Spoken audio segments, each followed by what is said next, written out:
All right, today we're diving into a really serious security crisis that's unfolding in Nigeria.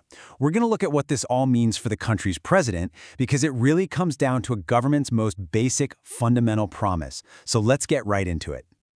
And this really is the big question, isn't it? It gets right to the heart of everything we're talking about today. This cuts to the very reason governments even exist in the first place. And believe me, it's a question people are asking with more and more urgency all across Nigeria right now. Okay, so to really get a grip on the kind of pressure we're talking about, we have to start with the cause. What is actually happening on the ground there? So what's going on is that the country is being hit by this just terrifying wave of mass kidnappings. They are often carried out by armed groups, sometimes just called bandits. And let's be super clear here. This isn't something that happened in the past. We're talking about an active, ongoing crisis that is defining this very moment. And you know what's especially chilling? It's who they're targeting. These kidnappings are happening at schools, in public places. These are the spots that are supposed to be safe, right? Especially for kids.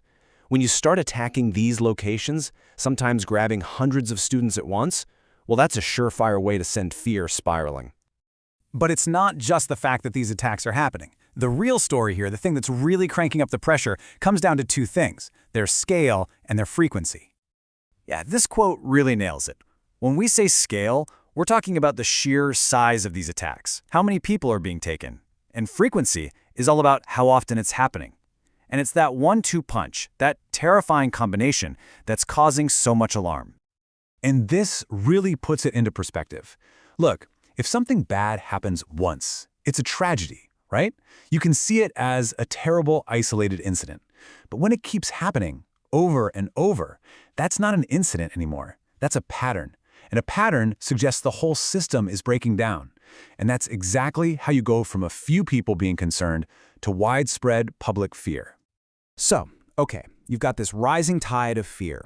What happens then? Well, that kind of fear doesn't just stay in the local communities. Nope, it travels, and it travels fast, all the way to the very top, to the highest office in the country.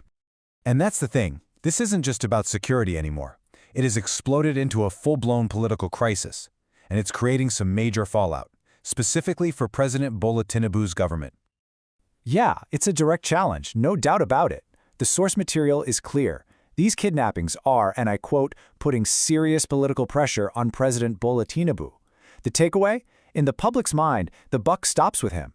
They see security as his administration's job, plain and simple.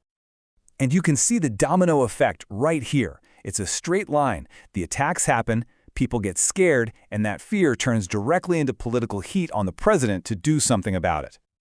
All of this brings us right back to where we started, to the core challenge, the big fundamental question about what a government is even for. Because at the end of the day, what's happening in Nigeria is forcing everyone to ask this question out loud.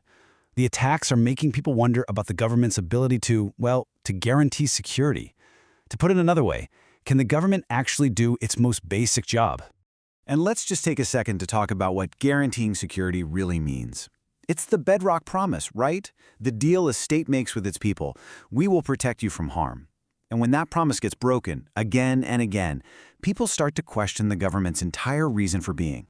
This chart lays it out so clearly. You have the scale of the attacks, the sheer size of them, and that makes you wonder about the state's capacity. Like, do they even have enough people, enough resources to stop this? And then you have the frequency, how often it's happening, and that makes you question their strategy. Is whatever plan they have in place even working? All right, so let's pull all these threads together. What's the big takeaway here? What is really, truly at stake in all of this? Here's the bottom line.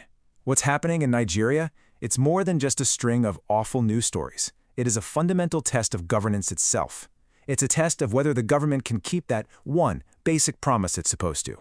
So how President Tinubu's government handles this? Well, it's going to have huge, long-lasting consequences for the whole country. A nation's security is literally hanging in the balance. And it leaves us all with one big, unanswered question. What happens next?